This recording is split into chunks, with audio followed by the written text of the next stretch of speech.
आप सबको गुरु पूर्णिमा की बहुत बहुत बधाई। आज एक और नई कहानी। एक व्यक्ति था, वो सदगुरु की खोज में निकला। उसे जब गांव से बाहर ही निकल रहा था तो एक पेड़ के नीचे एक वृद्ध व्यक्ति बैठा हुआ दिखाई दिया। उसने उससे पूछा कि मैं सदगुरु की खोज में निकला हूँ और मुझे आप उसके लक्षण बताओ। तो उसने जो है उसे कहा कि सदगुरु के लक्षण तो बहुत सिंपल हैं। वो सादा हो, वृक्ष के नीचे बैठा हो, इस पूर्णिमा में मतलब इस भंगिमा में बैठा हो, इस तरह से बैठा हो। उसे उसे सब बता दिया। उसने उस व्यक्ति ने कुछ ध्यान तो दिया नहीं, वो बस दौड़ा चला गया। करते करते करते करते करीब करीब 30 साल बीत गए उसको। 30 साल बाद में भी उसको कोई गुरु सदगुरु नहीं मिल पाया। तब वो थक हार के अपने गांव की तरफ लौटने लगा।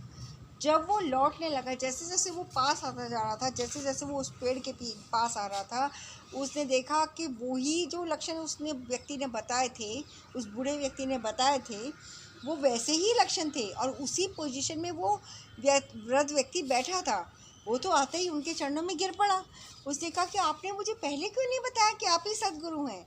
बोला तो उस समय अगर मैं बता भी देता तो तुम सुनने के लिए तैयार नहीं थे। उस समय तुम भाग रहे थे, तुम्हें कहीं बाहर के आकर्षण, बाहर उसको किसी को ढूंढना था तुम्हें। अगर मैं बता भी देता तो तुम्हें विश्वास ही नहीं आता। तो अब पर तुम घूम घाम कर आए हो तो अब तुम्हें मुझ पर भरोसा आया है।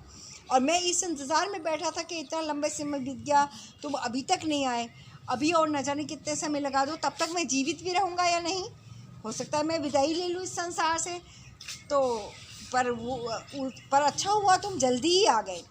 इस कहानी से ये है कि कई बार हम अपने आसपास के परिवेश में जो हमें चीज़ें होती हैं वो देख नहीं पाते, और जो दूर की चीज़ें हैं वही हमें आकर्षित करती रहती हैं।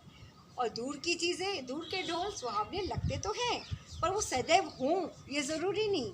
दूर की चीज़ों में भी जब हम पास जाके देखते हैं तो हमें उनमें भी कमी या गुण दोनों ही चीज़ें दिखाई देती हैं। तो हमें अपने आसपास भी देखना चाहिए। और सबसे बड़ी बात है, सदगुरु तो खुद ही खोज लेता है। सदगुरु तो खुद ही खोज लेता है, आपको उनको खोजने की ज़रूरत ही नहीं पड़ती है।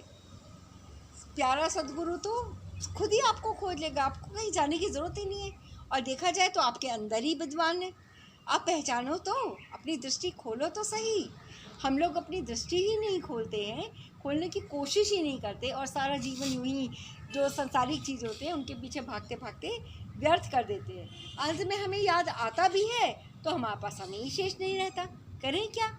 तो इसलिए अगर समय रहते हम अपनी आंखें खोल सकें और सदगुरु को अपने अंदर ही देखने की कोशिश कर पाएँ, अब वैसे हम पर जिसकी कृपा होगी तो वो सदगुरु हमें मिल ही जाएंगे। इतनी ही कृपा के साथ बाय। छोटी